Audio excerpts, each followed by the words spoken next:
El Frente Amplio relanzó el sábado su campaña, que ahora tiene como eslogan "No perder lo bueno, hacerlo mejor". Fue en un acto en el Platense Patín Club, después de la sesión de la Convención Nacional, que proclamó oficialmente a Graciela Villar como candidata a vicepresidente. Se presentó el nuevo jingle y Daniel Martínez realizó un discurso leído y muy cuidado, donde discutió con la oposición y realizó también una serie de anuncios programáticos. La oportunidad sirvió además para que reapareciera la fórmula presidencial después de varios días de silencio ante los medios y también después de algún traspié muy conversado, como las idas y venidas con la postulación de El Gucci a diputado. ¿Qué implica esta etapa nueva del posicionamiento? Vamos a conversar a partir de este momento con Ramón Méndez, coordinador de programa y contenidos de la campaña del Frente Amplio.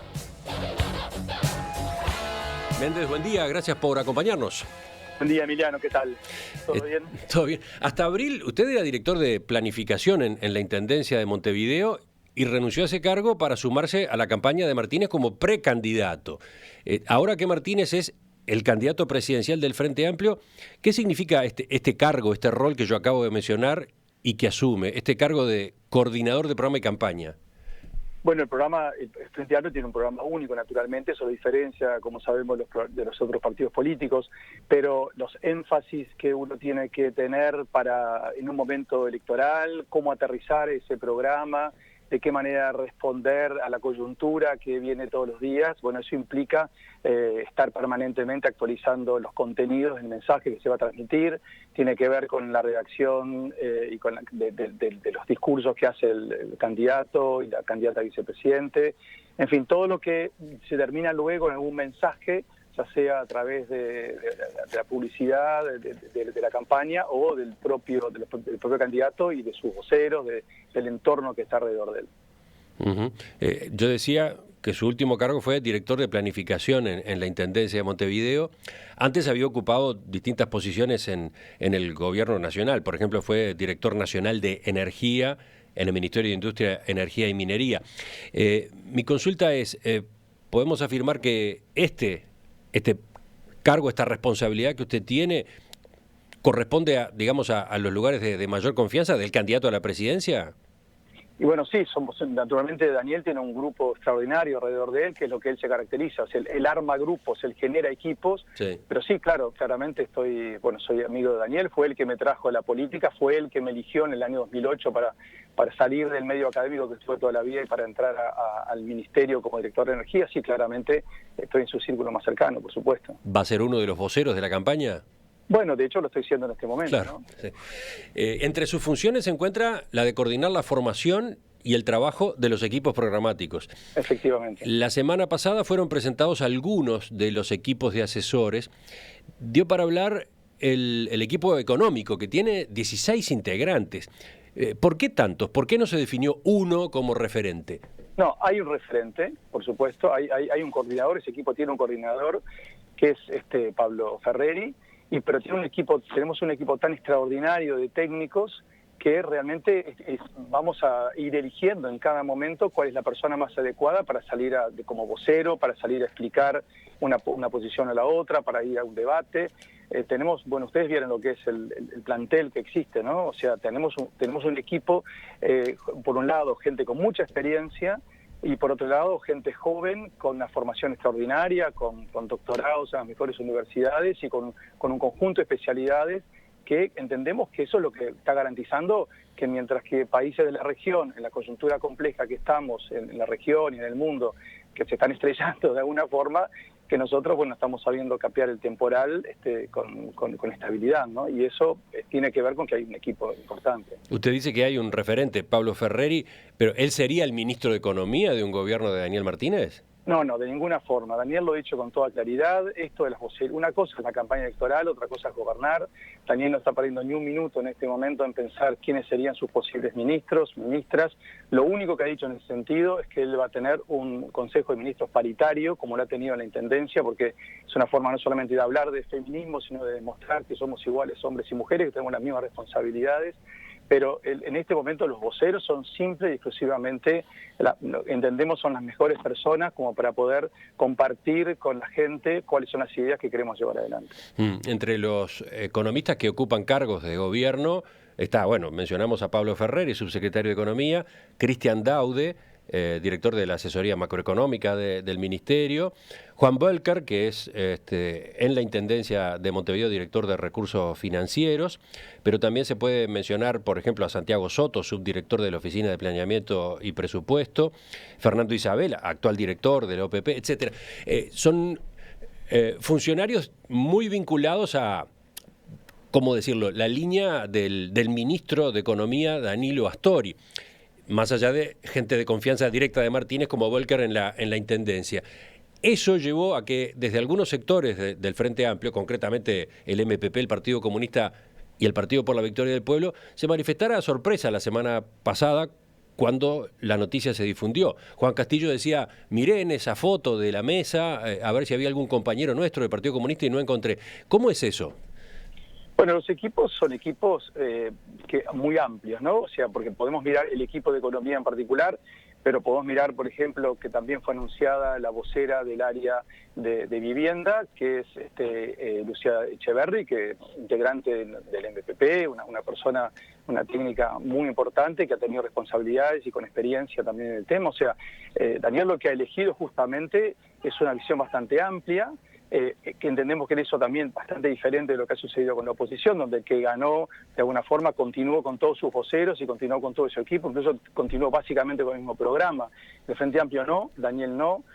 Daniel entiende que formamos parte naturalmente de una fuerza política mucho mayor que simplemente lo que fue su precandidatura, y los equipos y las vocerías están repartidos y tienen que ver con las diferentes miradas que hay en el Frente Amplio. Naturalmente, cuando un precandidato gana las elecciones internas, su mirada, de alguna forma, es la que está prevaleciendo, como tiene que ser, y así lo están aceptando todos los sectores.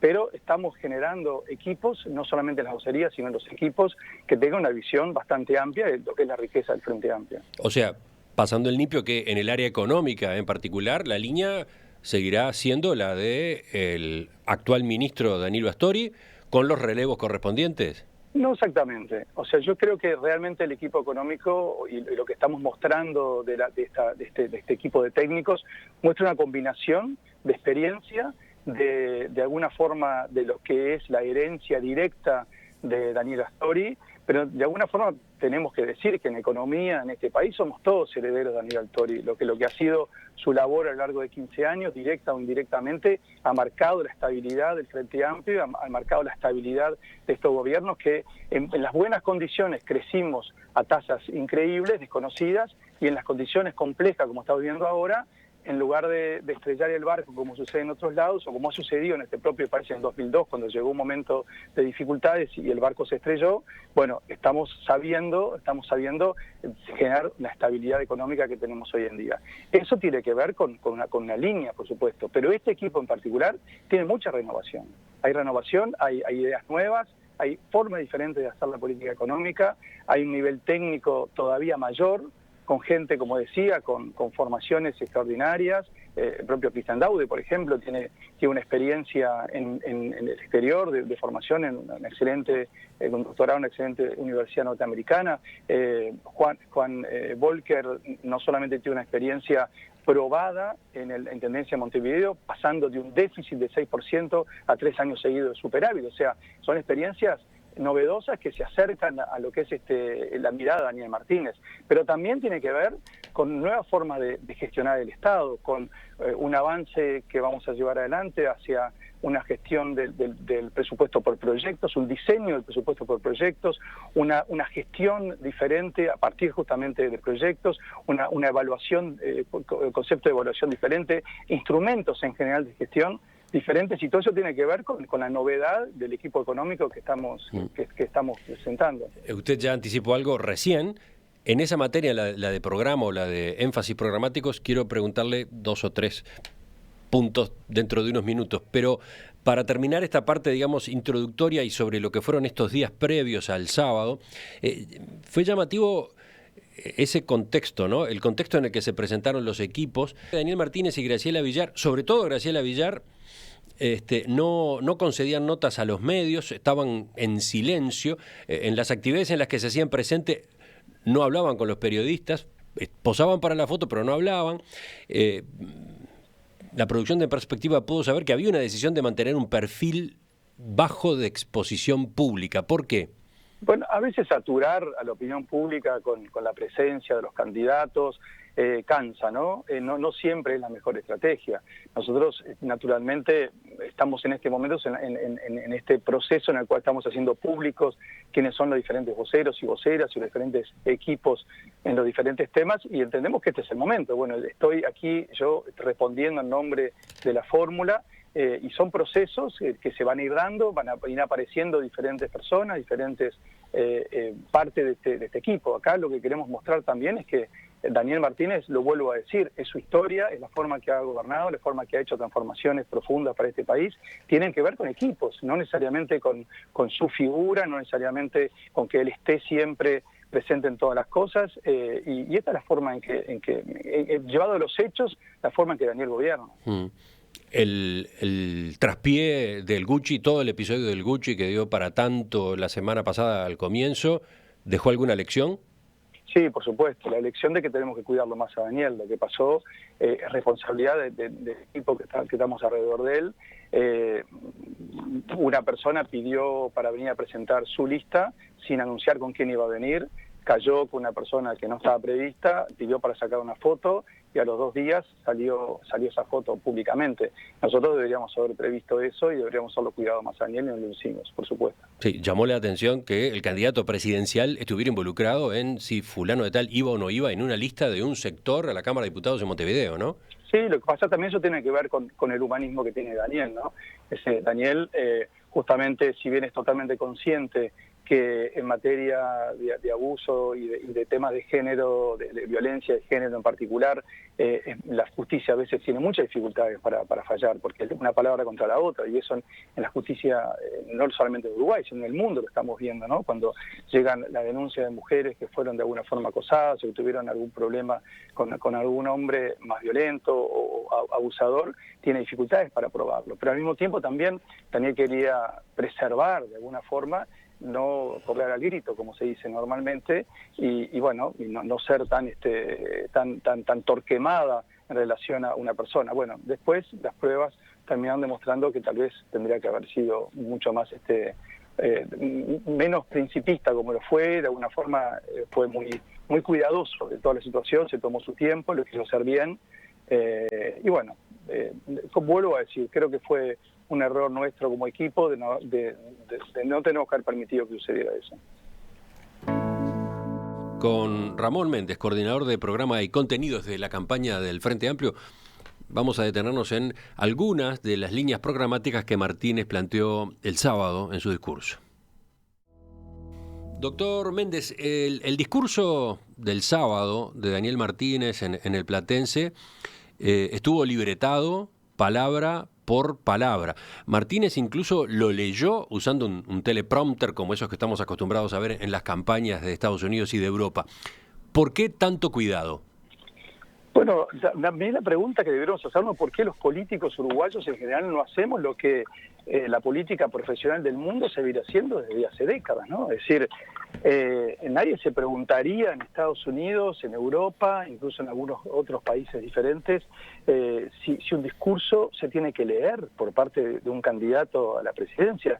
Esa es la forma profesional de hacer política que tiene Daniel Martínez. Es una forma donde la gestión, donde las palabras y donde el mensaje es muy importante, porque es nada más ni nada menos que poder compartir de una forma el tiempo que tiene el escucha, utilizarlo de la manera la más responsable posible. Es una forma profesional de hacer política, simplemente. No estamos acostumbrados en este país.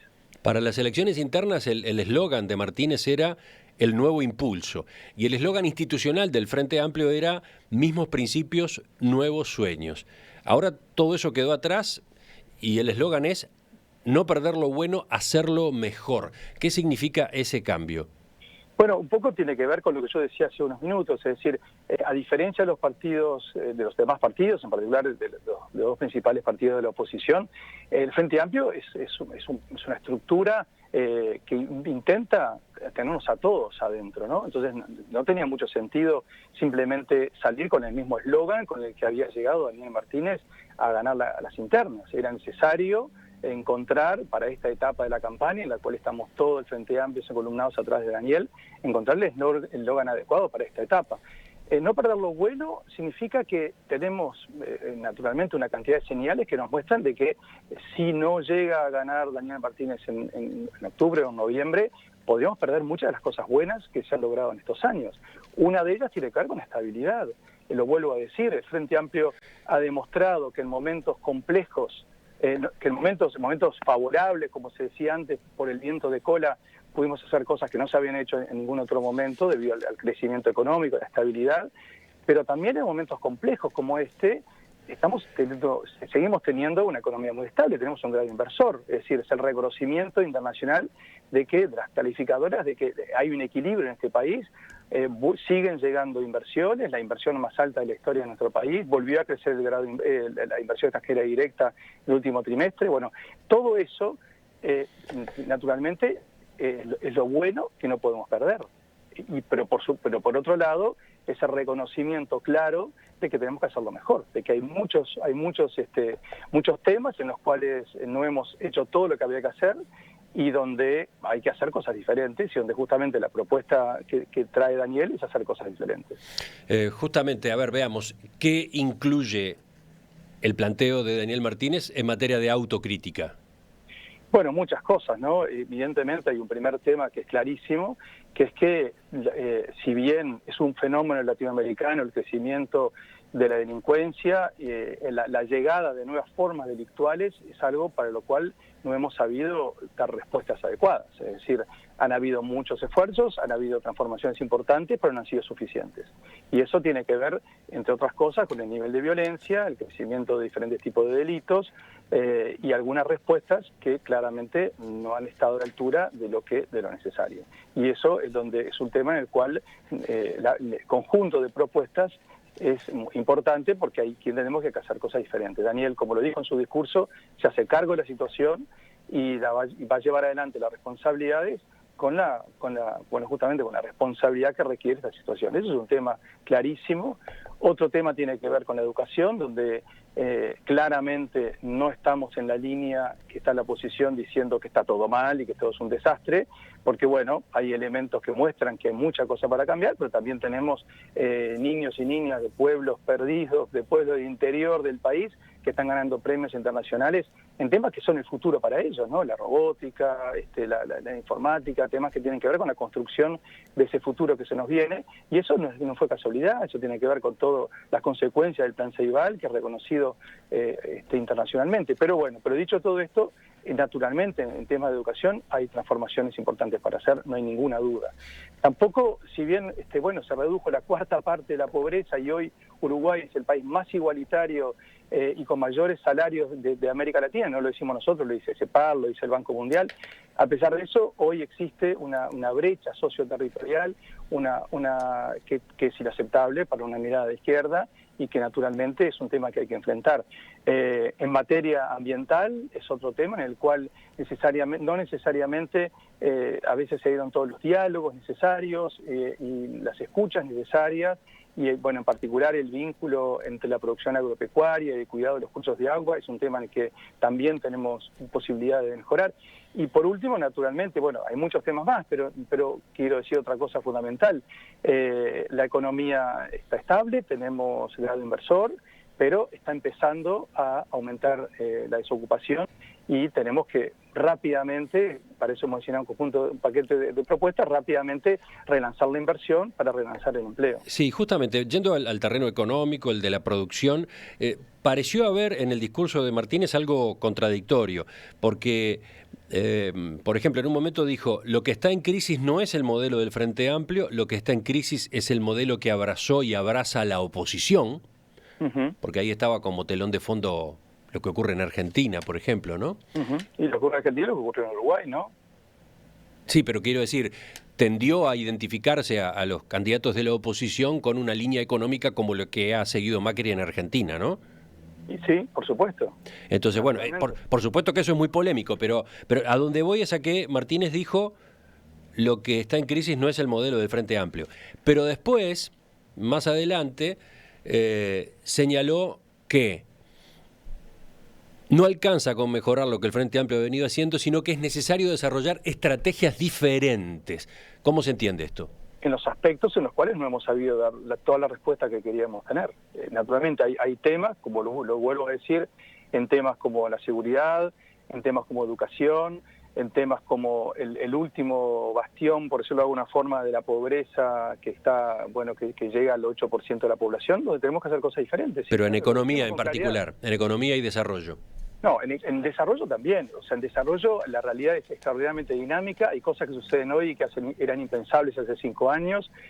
Justamente hay una poderosa mirada de Daniel y de todo el equipo vinculada con cómo aprovechar las oportunidades que nos brinda el desafiante mundo del siglo XXI en materia, bueno, justamente de la huella ambiental, en materia de la desaparición de los puestos de trabajo más rutinarios y de la emergencia de puestos de trabajo más creativos, de las oportunidades de la bioeconomía, de la economía digital. Es decir, hemos preparado todo un programa que inserta al Uruguay en el siglo XXI. Esto hace 5 años no era un tema en la agenda, porque no estaba en la agenda mundial tampoco. Entonces, sí estamos teniendo una mirada, a partir de una mirada prospectiva, una mirada técnica, una visión de para dónde están las oportunidades para Uruguay, y vamos a poner todo el paquete de la economía y todo el paquete de las políticas públicas dirigido a que Uruguay pueda ser un país de referencia en relación a cómo desarrollar la economía global del siglo XXI. Por ejemplo, entre los planteos que hizo en esta materia estuvo el de las estaciones del futuro. O sea, lo que de algún modo había sido una idea que Martínez manejó hace unos meses con respecto a la estación central del ferrocarril, a la vieja estación de AFE, ahora se extiende, ya no se habla de una, sino de varias. ¿Puede explicar esto? Sí, claro. A ver, una cosa que otros países exitosos y que estamos mirando, que Daniela ha visitado, lo que están haciendo es exportar conocimiento. Es decir, están generando conocimiento en las cadenas globales de valor, de alguna forma. Las etapas de preproducción ya son las más importantes. O sea, hoy en día uno compra un celular de $400 y la manufactura del celular son $20. Todo el resto es la investigación y desarrollo que se hace antes, toda la logística de preventa y de postventa, todo lo que es el marketing, es decir, todo está alrededor de la manufactura misma, el agregado de valor de un producto, la generación de riqueza a nivel mundial. Nosotros en eso podemos hacer la diferencia.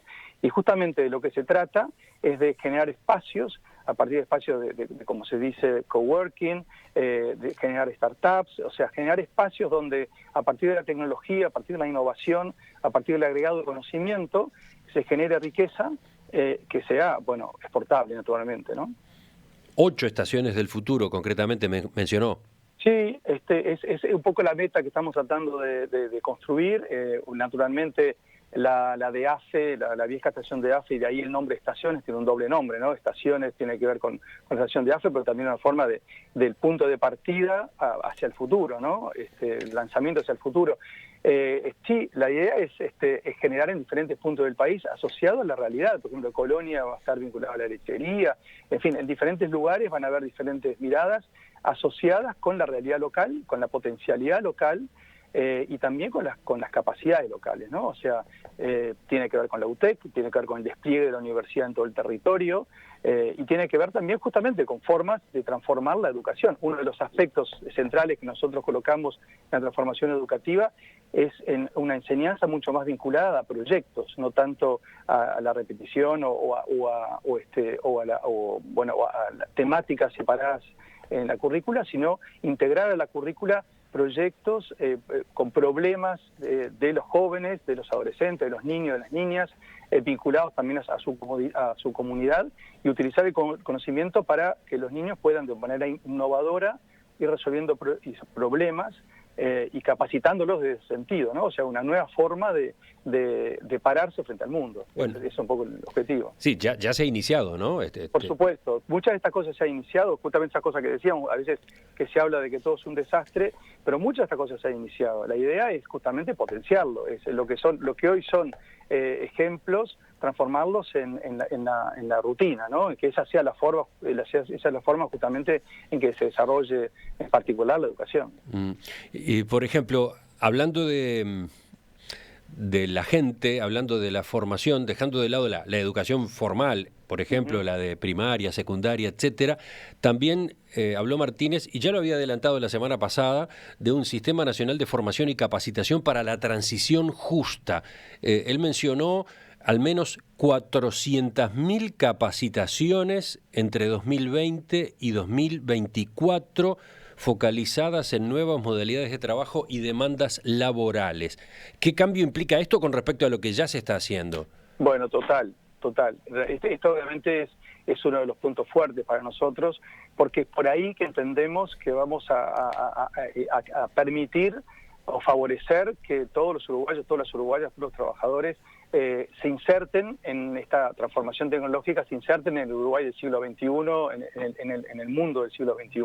Eso tiene que ver con pensar de una manera diferente. Hoy hay capacitaciones en el mundo que transforman en un mes y medio, aunque parezca raro, a una persona que, por ejemplo, era cajera de un supermercado, la transforma en una persona capacitada para hacer testing de software, ¿no? O sea, para probar software es un tema central. Los software tienen que ser creíbles, si no después nos agarramos la cabeza y queremos matar a la que nos vendió la computadora. Es un tema central. Y son cosas que se pueden hacer. Entonces venimos identificando un conjunto de actividades que hoy tienen riesgo de desaparecer y cómo a esas personas capacitarlas rápidamente en otro tipo de actividades que van a ser emergentes en el futuro y que van a ser cada vez más demandadas, desde temas de gestión humana, de liderazgo de equipos, hasta una cantidad de características que tienen que ver con la creatividad, con la capacidad de emprender, la capacidad de hacer, y por supuesto la tecnología, ¿no? Y hay diferentes modalidades para hacer eso, que es, por ejemplo, a través de lo que se llama internacionalmente los bootcamp, no he encontrado una traducción para eso, donde... ¿Cómo dijo, perdón, cómo es el término? Bootcamp, B-O-T, y camp como campo, digamos, ¿no? Son modalidades en las cuales en muy poco tiempo, en unos pocos meses, realmente se generan formaciones superiores. Por ejemplo, en muchos países más de punta, digamos, en temas de innovación, hay empresas importantes que prefieren, más que un ingeniero que se formó en 5 años o con un máster después de 2 más, prefieren una persona formada en estos bootcamp que en 8 meses generan habilidades adecuadas para el tipo de trabajo que se quiere desarrollar o para las realidades que tenemos hoy en día.